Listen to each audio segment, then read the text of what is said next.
إنما يخشى الله من عباده العلماء.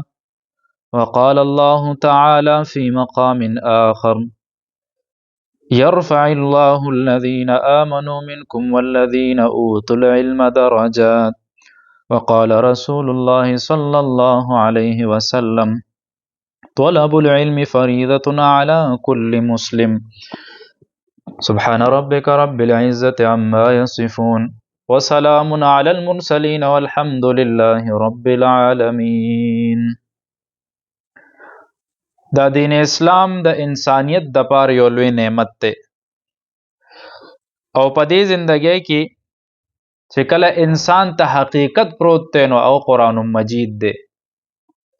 ځکه دا داسې یو حقیقت دی چې د دې د حقیقت نه که غیر مسلم دی هغه انکار نه کوي. الله داسې یو ښکلی حقیقت مونږ ته ایښی دی، او په دې کې چې کم علم دی نو هغه د علومو یو ذخیره او یو بنیاد دی. رسول الله مبارک فرمای وی طلب العلم فریضة علی کل مسلم. د علم طلب کور هر مسلمان ښځه ده او که سړی دی په هغې باندې دا فرض دی. خو افسوس دا دی په معاشره کې اکثریت مونږ دنیاوي تعلیم له خو ترجیح ورکو، خو چې کم زمونږ اصل مقصد دی هغه هم پرېښی وي، که هغه نارینه وي او که زنانه وي دواړه په دې کې یو شانتې برابر دي. ښځه چې دنیا ته راغلی ده نو د هغې دا یو سوچ دی ځان له په دې کورنۍ کې ساتلی دی چې زما کار دا دی کور ساتل، مونځ اودس کول، دا خو پکې ډېر کم وسوچي. د بچو پرورش بچو له بس وخت ورکوه، بس د کور کارونه هغه ذهن کې دا ساتي چې زما کار د اخلی پخلی کپړې وینځل او بس دا کور صفا کول، بس دا زما زندگی ده.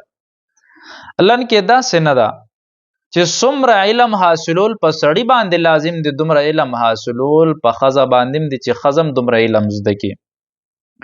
او که وګورې چې کم انسان سره علم نه وي نو هغه داسې دی په دې لاره باندې یو انجان سړی چې کم سړي ته لاره نه وي معلومه او هغه په ګډو وډو لارو باندې رواني، هغه ډېر په تکلیف باندې منزل مقصود ته رسي.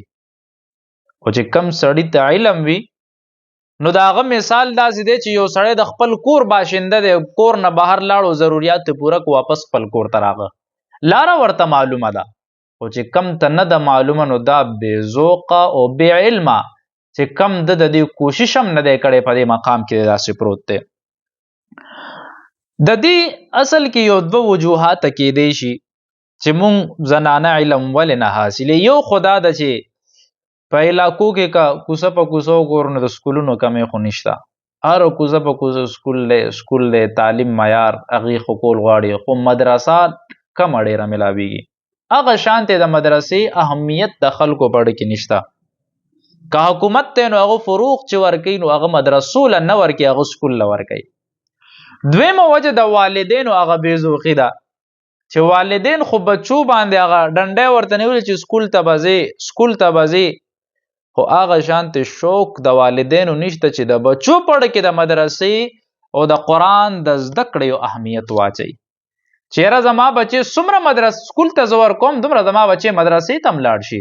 لکه هغه شانتې ذوق د دې والدینو نشته، هغې خیال بل طرف ته بوتلی دی چې یاره که زما بچې چېرته پي ایچ ډي کوي، ایم ای کوي، بي ای کوي، نو دا د ډېرو کم والدینو سوچو چې زما بچې هلک دی که جینۍ ده چې دی بخاري ووایي، ترمیزي ووایي، مسلم شریف وی، مشکات شریف وی، حدیثو کتاب وی چې رسول الله مبارک ژوند څنګه و، هغه په زندګۍ کې دې مسلې د پاره څه ویلي دي، نو هغه ذوق هغه فکر زموږ ختم شوی دی.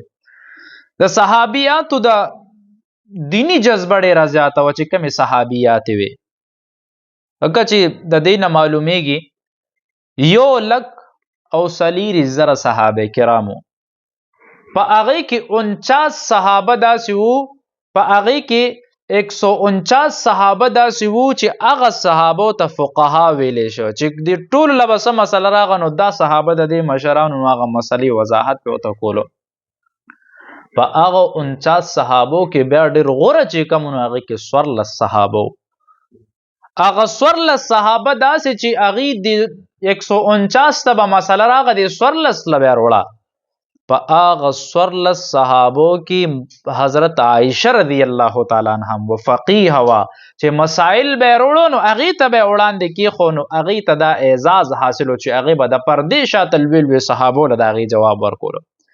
نو چې څنګه اهمیت د سړي په زړه کې و هغه شانتې د ښځې په زړه کې مو او اعزاز هم ښځې ته ملاویږي په دې کې، ځکه چې کله قرآن پیل ځل باندې را نازل شوی دی رسول الله مبارک چې ویل نو هغې چاته وی خدیجه رضی الله تعالی عنها هغې ته وړاندې راغه او بل اسلام دپاره چې کومې قربانیانې ورکړې دي نو اولنۍ قرباني هم ښځې ورکړې ده چې حضرت سمیه رضی الله تعالی عنها وه.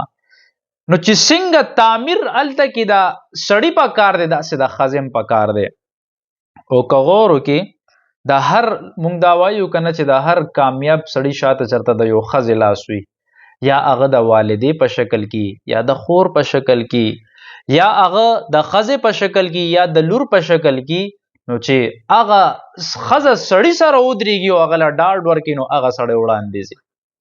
دا شانتې نبی کریم صلی الله علیه و وسلم باندې چې کله وحی راځي کور ته تشریف راوړو رسول الله مبارک وي زملوني لقد خشیت علی نفسی وی ما ته په خپل ځان باندې یاره راغه. نو دلته تسلی څوک ورکوي؟ هم ښځه ده خدیجه کبرا رضی الله تعالی عنها ورته وی یا رسول الله والله انک لتصل الرحمه ته خو خلکو سره رحمې کې کم سړی محتاج تو ګټې هغې له ورکې خلک راځي هغې سره ښېګڼې کې نو هغه تسلی رسول الله مبارک له چې ورکه چې شاته پسې لاس دی نو هغه حضرت خدیجه رضی الله تعالی عنها ده. سیده فاطمه رضی الله تعالی عنها فاطمه بنت خطاب رضی الله تعالی عنها د حضرت عمر رضی الله تعالی عنہ خور ده. نو عمر صاحب پسې شاته د دې لاس دی. کله چې حضرت عمر رضی الله تعالی عنہ ته پته ولګېده چې یاره رسول الله مبارک دا شانتې د نبوت اعلان کړی دی په هغه وخت کې یو کم 40 خلک داسې وو چې هغې اسلام راوړی. نو عمر رضی الله تعالی عنہ وی ښه دا څوک دی چې داسې د دین دعوه کوي نو ډېر په غوسه کې راووتو توری راغسې د رسول الله مبارک مرګ پسې روان دی چې رسول الله مبارک زه هلته وجنم په توره باندې.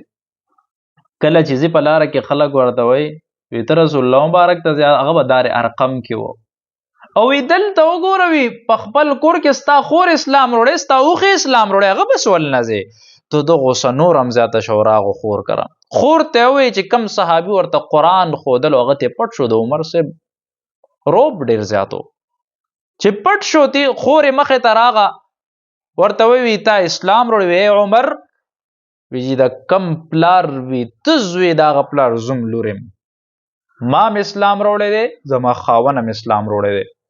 نو دی خپل اوښې پسې روان شو وجلې نو د عمر رضی الله تعالی عنہ خور فاطمه رضی الله تعالی عنہ هغې مخې ته راغه چې څنګه غزار ورکړو هغه لاندې پرېوته د هغې غاښونه هم وینې شي. عمر صاحب ته وایي چې عمر زه خو د دې خبرې نه وړم چې څنګه ته په خپله خبره قایم یې داسې زه هم په خپله خبره باندې قایم یم. نو عمر رضی الله تعالی عنہ په دې وخت کې هغه سوچ کې چې دا څنګه دین دی چې دا والو تم تیاره ده سر قلمولو تم تیاره ده ورته یې مال راکړه دا ته څه او ورته یې نه وي ستا وجود پاک نه دی ورته اول غسل وکړه غسل یې پې وکړو بیا هغه صحابي چې کوم پټ شوی و هغه هم راووته چې څنګه راووته نو په دې وخت کې حضرت عمر رضی الله تعالی عنہ ته وی چې عمر وی رسول الله مبارک ستا باره کې دعاګانې کولې چې عمر اسلام راوړي. نو عمر رضی الله تعالی عنہ ته هغې چې کله هغه قرآن آیات ویړی نرم شو هغه عمر را روان دی د رسول الله مبارک د وجلو دپاره بیا دې ته وایي چې مونږ بوځه دار ارقم ته چې کله هلته بوتلو نو هلته صحابه ناستو یو صحابي دروازې له ورغو یا رسول الله وی عمر دی وی توره هم ورسره ده خیر دی وی یاره وی غصه ښکاري وی خیر دی. نو په دې کې حضرت حمزه رضی الله تعالی عنہ سید الشهدا مخې ته ورغو وی که عمر ښه نیت سره راغلی بالکل دی راشي او وی که خراب نیت سره راغلی وي زه به ترې سر قلم و. حمزه رضی الله تعالی عنہ ډېر بهادر و چې کله دروازه کولو که په عاجزۍ کې راغو رسول الله مبارک ته وړاندې کېناسته وی یا رسول الله وی کلمه راته وایه چې کلمه ویله اسلام یې راوړو. عمر رضی الله تعالی عنہ دې کې د مونځ وخت راغی چې د منځ وخت راځي عمر صاحب راپاسي او هغه دې ټولو ته وایي چې عمر اسلام وروړی دی، پټ منځ به نه کوي، علی الاعلان به بیت الله کې منځ کوو. چې بهر ووته وی څوک شته وی چې خپلې ښځې کونډول غواړي، څوک شته چې بچي خپل یتیمانان کې وی نه. نو عمر ولاړ دی، عمر صاحب وی 40 نمبر زم چې ما اسلام راوړو. نو عمر صاحب اسلام پسم د ښځې لاس دی، هغه څوک ته د هغه خور ده چې هغه تعلیم او تعلم هغې ته ملو شو، هغې اسلام وروړو. د هغې د وجې نه حضرت عمر رضی الله تعالی عنه اسلام وروړو. اکرمه بن ابي جهل، د ابو جهل زوی اکرمه، دا ډېر ظالم و. د به رسول الله مبارک په جاهلیت په دور کې به د رسول الله مبارک په اشعار جوړول، بد رد به وي. کله چې فتح مکه وشوه نو د ده ښځه راغه، د کشتۍ واخیسته، دی چېرته تلو چې یاره ما خو نه پرېږدي وجنې مې. نو چې کله د ده ښځه راغه رسول الله مبارک ته وړاندې کېناسته، وی یا رسول الله وی اکرمه معاف کوي، خپله پناه کې واله وی هغه لګیا دی تختی. نبی کریم صلی الله علیه و وسلم ورته زه پناه کې اخلم، اسلام دې وروړي راځي دي. ښځه یې لاړه، هغه کشتۍ ویستې وه، دې ورپسې تیزه کشتۍ واخیسته، هغه ته ورسېده. ورته وی راځه وی مه ځه، وی رسول الله مبارک په ټولو باندې رحم کړی دی، وی د هغه په ټولو باندې شفقت راغلی دی. وی راځه وی ستا باره کې امن رسول الله مبارک ومنو، هغه راځه اسلام یې وروړه. دلته رسول الله مبارک ته وړاندې کېناست، نو هغه تللی و، اسلام یې چې وروړو د خپلې ښځې د وجې نه چې هغه رسول الله مبارک ته کېناسته. حضرت ام سلیم د حضرت انس رضی الله تعالی عنه چې مشهور صحابي دی، د ده مور وه. دی وی ما ته به خپلې مور بیبي وی چې انس وی رسول الله مبارک سره محبت کوه، وی د هغه خدمت کوه. نو نبی کریم صلی الله علیه و وسلم به چې کله قیلوله کوله، نو انس رضی الله تعالی عنه او یا د دې والدې دی به د رسول الله مبارک خوله مبارکه راغسته. چې خوله راغسته نو مور به وی چې کمې ناویانې واده کېږي، وي زه دا خوله په عطرو کې میلو کوم، وي د هغې خوشبو بل شانتې شي. او په شمایل کې هم شته چې د رسول الله مبارک داسې یو خوشبو به د هغه خولې نه وته چې د هغه بیانول ممکن نه دي، چېرې څه سره تشبیه ورکړو، دومره عجیبه خوشبو به د رسول الله مبارک. نو هغه د مورې ومنله، خدمت د رسول الله مبارک او نبی کریم صلی الله علیه وسلم ورته دعاګانې وکړې حضرت انس رضی الله تعالی عنه ته.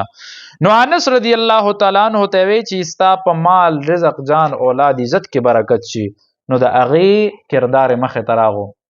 حضرت انس رضی الله تعالی عنه ډېر زیات اولادو، د سوونو نه بر اولادو د هغه په زندګۍ کې، مال ولا الله دومره ورکړو چې په شماره نه، او عزت دومره لوی عزت ولا الله په دې خپله زندګۍ کې ورکړه. نو د مور هغه لاس و هغه پسې رستو. د ښځو د تربیت مجالس، مونږ اکثر دا خلک چې کمې زنانه په تبلیغ کې لاړ شي، خلک به په اعتراض کې چې په اسلام کې دا نشته، اسلام کې دا ناروا ده. ګوره د دې تربیت مجالس پکار دي. سړی خو بیا هم مدرسه کې ووري، مسجد کې ووري، په جمعه کې ووري، چېرته چا سره کینې ښه خبره ورته وکړي. خو ښځې خو په خپل کور کارونو کې مبتلا، هغې خو په مجالسو کې داسې نشي کېناستی. یو څو زنانه راغی رسول الله مبارک ته وی چې یا رسول الله وی سړو خو مونږ نه نمبر یوړو، جماعت کې شرکت کوي، په جهاد کې شرکت کوي، تا سره ناست وي، تعلیم او تعلم کې شرکت کوي. رسول الله مبارک ورته وی کم سړی چې په جماعت کې شرکت کوي او تاسو په کور کې مونځ کوئ، نو تاسو له الله هغه درجه په دې درکوي. دویم وی چې کم سړی په جهاد کې شرکت کوي او وی کمه ښځه خپله شپه ړونه که او ویښه یې تېره که د خپل بچي دپاره، په هغې تکلیف راغنو. وی دا داسې ده وی چې دا په جهاد کې ولاړه ده، په سنګر کې او پیره ورکوي، د مجاهدینو حفاظت کوي. بیا رسول الله مبارک د دې ښځو دپاره د چهارشنبې ورځ، خاص کر مسجد نبوي کې به چهارشنبې په ورځ ښځو د تعلیم او تعلم کېدو. نو د ښځو د تعلیم د تربیت دا مجالس ډېر زیات نن وخت کې خو بې انتها ضرور دي، ځکه په کوڅه محله په لارو کې که وګورې که نه دومره حالت خراب دي. زنانه دي ته چې علما درس و تدریس نه کوي، تبلیغي حضرات نه کوي، نو دوی به چېرته ځي؟ خپل خاوندان خو ورته هغه شانتې تربیت نشي کولی، نه ورته هغه شانتې ویلی. د ښځې او خاوند زندګي خو نن سبا دې پورې محدوده شوې ده، دا روړه او دا مه روړه، څه دې روړو څه دې رونړه، کپړې رالو که کپړې مه کوه، بس دومره محدوده شوې ده.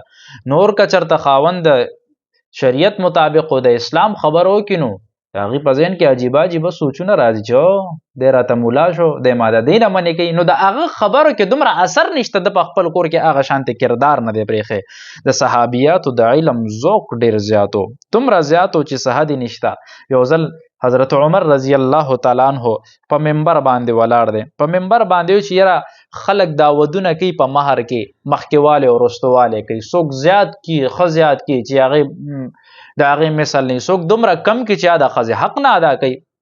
نو عمر رضی الله تعالی عنہ د هغې دپاره څه خاص مقدار مقرر کو. کله چې عمر صاحب د منبر نه راکوزیږي نو ښځه وله راغوي وی امیر المؤمنین ورته وی دا تا د الله د کلام او د رسول الله مبارک د احادیثو نه وی کنه دا تا یو قانون جوړ کو؟ ورته وی ما یو قانون جوړ کو، نه د الله د کلام نه مې ویلي نه مې د حدیثو نه ویلي. وی چې د الله په کلام کې شته نه وي تا ولې خپل قانون جوړ کو؟ عمر رضی الله تعالی عنہ ورته د الله په کلام کې څه شی دی؟ وآتیتم احداهن قنطارا، وی د مہر په باره کې قنطار راغلی وي، دا خو ډیر ته ویلی کېږي چې ډیر ورکوي، نو ته ولې مقرر یې؟ وی عمر صاحب په شا شاخپو باندې منبر ته وخته، وی زه په دې مسله نه وم پوه شوی، وی یو ښځه راغه وی هغې زما اصلاح وکړو ماته مسله واضحه کا، وی دا چې کم قانون مې جوړ کړی دی په دې باندې عمل مه کوئ. نو داسې یو ذوق حضرت عمر رضی الله تعالی عنہ یو ځل ناست دی، په دې کې عدالت لګېدلو قاضي او ابی بن کعب رضی الله تعالی عنہ دا قاضي و. عمر صاحب له یو زنانه راغه ورته وی امیر المؤمنین وی زما خاون وی ټوله شپه عبادت کوي او وی ټوله ورځ روژه نیسي. نو عمر صاحب دې ښځې له داد ورکړي ښه ماشاءالله دومره ښه خاوند دی دومره عبادت ګزاره دی. نو هغه ښځې سر ښکته کو ولاړ. نو په دې کې ورته ابی بن کعب رضی الله تعالی عنہ ورته وی چې امیر المؤمنین وی د خاوند تعریف له نه راغلی، وی د خاوند شکایت یې کولو. وی څنګه شکایت کولو؟ وی چې یو سړی ټوله شپه الله ته ولاړي او یې ټوله ورځ روژه نیسي نو وی دی به ښځې له خپل حق څه ورکړي، وی دی درته شکایت کړی. ښه قاضي ورته وی ته جواب ورکوه ابی بن کعب ته وی. نو هغه بیا دا مسله واضحه کا، وی 3 ورځې د سړي خپل اختیار دی چې څومره عبادت کوي څومره روژې نیسي، په 4مه ورځ به د ښځې نه اجازه اخلي. ورته وی د ځان نه دی مسله وی لکه د قرآن او د حدیث نه وي نه، امیر المؤمنین د قرآن نه مې راوویسته. وی څنګه دې د قرآن نه راوویسته؟ نو ابی بن کعب رضی الله تعالی عنہ ورته وی سړي ته د 4 ښځو اجازت شته. نو وی هره ورځ به سړی بیلې بیلې ښځې له ورکوي. نو چې د یو سړي یو ښځه ده نو دا په مثال داسې ده چې 3 ورځې د ده ځان له اضافي دي او دا 4مه ورځ د دې ښځې خاص ته ځکه د دې نمبر راځي 4 ورځې بعد کنه. نو چې د دې نمبر 4 ورځې بعد راځي نو وی دې ښځې ته دا اختیار دی چې دنه به دا اجازه لري. نو لکه داسې یو علمي ذوق داسې یو علمي حجاج بن یوسف ډېر ظالم و. نو یو ځل حجاج بن یوسف ته یو ښځه راغه نو هغه ورته وی د هغې زوی سره چې ته ظلم کړی او زوی ولوالي وی خدای دې داسې روکه وی چې څنګه په پیلنۍ 15 سپارو کې کل لاټه کې نشته. نو د دې نه پس ته بیا خلکو ته پته ولګېده چې پیلنۍ 15 سپارو کې کل لفظ نشته. مطلب دا علمي ذوق و دغه خلکو. امام مالک رحمه الله لور باره کې راځي وی دا ډېره لویه د حدیثو طالبه وه. وی پردې شاته به ناست وه نو وی چا به چې کله احادیث وي یا به عبارت کې الفاظو کې کلام کې بیا نقص غلطي بیا پکې راوویسته وي دې سره به یو چکو وي ځمکه بیا تیزه تیزه ټکوله. امام مالک رحمه الله به پوه شو چې یاره دې د چا غلطي راونیوه نو بیا د هغه دا غلطي سمه کا. پخوا په دور کې به داسې حالاتو چې اوس خو دا قرآن مونږ ته تیار مکتوب لیکلی شوی راشي. نو په هغه وخت کې دا لیکل به نه و. دا جینۍ به چې کله تعلیم وکړو نو د سکول نه یا د مدرسې نه به وزګاره شو نو د واده پورې به دې سره 1 کال نیم وخت و. دی جینکو به څه چل کو؟ دا جینکې به کېناستې په خپل لاس به قرآن لیکل شروع کړ. چې کله به دې قرآن مکمل کو کال به ولګېده یو نیم به ولګېده. چې کله به رخصتېده نو د دې مور او پلار به په فخر سره دا وي چې زما لور په خپل لاس قرآن لیکلی دا دې سره زه رخصتوم. نو دا به د هغه کور دپاره م یو سبق شو چې زما لور ګوره دینداره لور مې ده، دا فالتو نه ده، دا مې هلته تاله درکه چې ګوره دا قرآن هیر نه کړي دا تعلیم هیر نه کی. خو نن سبا د دې برعکس روانه ده. مونږ شروع کړي دا دي که والدین دي نو د هغې سوچ خدا دی چې زما بچي د فزیکس کیمسټري او بایو دی وایي که جینکې دي که هلکان دي میډیکل د دې ضرورت شته معاشرې ته. خو اول په دیني تعلیم وکړه چې دی معاشرې له یو ښایسته ښکلي انسان یا انسانه ورکړي. که ډاکټر راځي نو هغه به بیا ظالمه نه وي، که ډاکټر وي نو هغه به پړه کې د یو رحم ماده پرتی په یو جذبه او په یو خدمت باندې به کینی.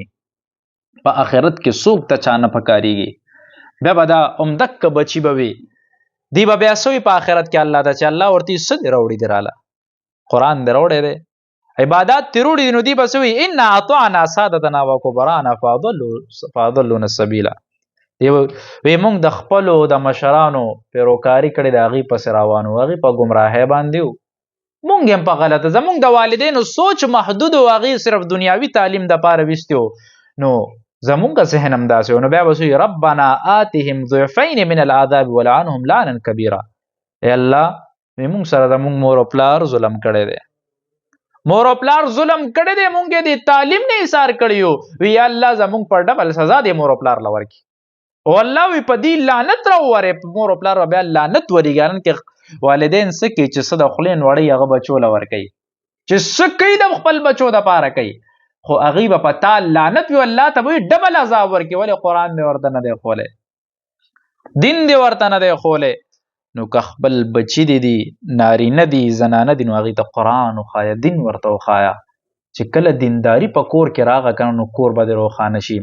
مولانا قاري محمد طیب رحمه الله وی زما نیا نوی ما دا واقعه اورېده د هغه نیا د حضرت محمد قاسم نانوتوي رحمه الله ښځه وه وی کله چې د قاسم نانوتوي رحمه الله وی د هغه نکاح کله وشوه وی زما دا نیا د خانانو د کوره وه وی دا ډېره زیاته مالداره وه نو وی هغه وخت کې چې چا به 2-3 روپۍ تنخواه وي نو وی ماله زما مور د ما پلار د 1,00,000 روپو وی کالی وکړو وی هغه کالی چې کله ما ته دلته وی راغمه وی قاسم نانوتوي رحمه الله سره کېناستم نو هغه راته وی یاره د دې سرو د دې شیزونو حفاظت کول ډېر زیات ګران کار دی وی خوښه دې نه ده وی ځکه ته د اوچت خاندان یې زه د کم خاندان چې دواړه برابر شو او څنګه برابر شو ویره وی جهاد شروع دی او مجاهدینو ته د مال ضرورت ته وي دا ټول په هغه کې صدقه کا وی ما وی خو وی د واده شپه مې د وی ټول سره د 1,00,000 روپو مې ویستو لاړم مجاهدینو ته مې صدقه کا وی بیا دا ښځې راځي کورونو کې خلکو له طنزونه او تنزیې ورکوي ورته وایي چې اوهو ته په مور او پلار زیاتي وي چې همداسې راوړه پلار دې خان دی او نیکه دې خان او ته زیاتي وي ځکه یې دله څونه کوم داسې سپوری راواستلی دا خلک داسې خبره کوي ډېر کورونه په دې وجو باندې رواني او خاص کر په دې کور کې چې د زړې مشرانې ښځې وي که نه دې ښځو له داسې یو ټک ورکوي که نه چې د هغه مار هغه زهر به ختم شي خو دا نه ختمېږي دا د ژبې د هغه تاثیر نو هغه جړلې وي پلار کر لاړه چې لاړه پلار ته وایي داسې چل مې کړی پلار ورته بچې ته دې له خفه وي بیا وله د 1,00,000 روپو چې کله راغو نو نانوتوي رحمه الله ورته وایي هغه ته په جړا شو چې ما ته دې ښځو دا وی هغه راوسته او ورته وایي ګوره وی دا سره دا چې کم په دې غاړه غوږونو په دې لاسونو کې اچولی دي نو وی دا داسې دي لکه ماران لړمانان د وی د هغه په خوله کې داسې یو عجیبه تاثیر وکنه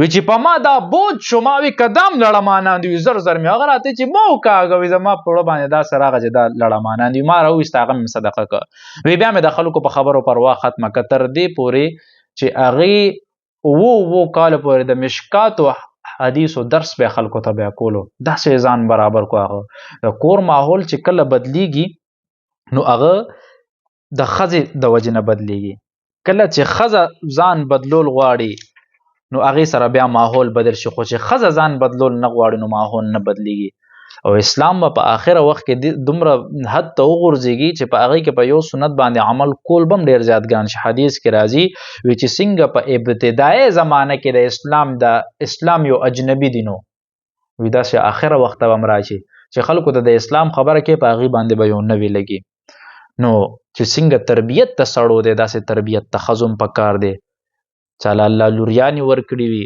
خویندې په کور کې وي نو هغې داسې یو تربیت هغې له وکړي چې یاره زما دا خور زما دا لور سبا بل یو کور ته ځي چې خلک دا ونه وي چې دا بېدینه وه ته د پلار د کور نه اوس خلک حسن پسې ځي وي ښکلې ښځه کو هغې به قرآن نه یې ویلی چې هغه کور ته لاړه شي نو هغه جنۍ به هلته ناستې ورته به که کور کې خاوند وي قرآن نه ویره ما خو قرآن نه دی وی تا په کور کې 17 کاله کول څه ستا والدین دومره غافل و چې دومره فرصت نه ملاوېدو چې قرآن ورته وایي یقین وکړئ چې کله د بچې قرآن ختم کړي د دې نه لوی ګورې خوشحالي نشته ځکه د الله کلام په ژبه باندې راغونو په کور کې برکت راځي.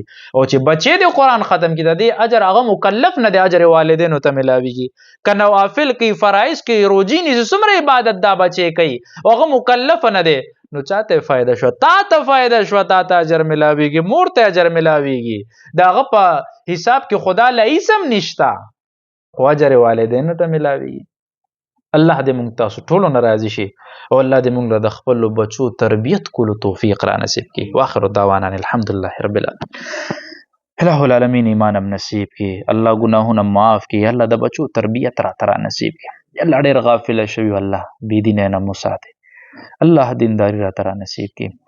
یا الله څومره پریشانیانې دي په خوشحالو راته بدلې کړي. الہ العالمین او څومره حاضر ډله ناسته ده، الله مونږ دې ټول د بچو تربیت توفیق را نصیب کړي. الله مونږ ټول نه د قرض او بوجونه ختم کړي. الله داسې کار هم شروع کړی دی، الله خیر او برکت پکې واچي. الله د رسوایۍ د حادثاتو هم پکې وساتي، په خیر او عافیت سره په تکمیل ته ورسوي. الله مونږ ټولو ته بار بار د حرمینو شریفینو سعادت نصیب کړي. الله مونږ ټولو نه راضي شي، الله داسې راضي شي چې کله هم ناراضه نه شي. صلی الله تبارک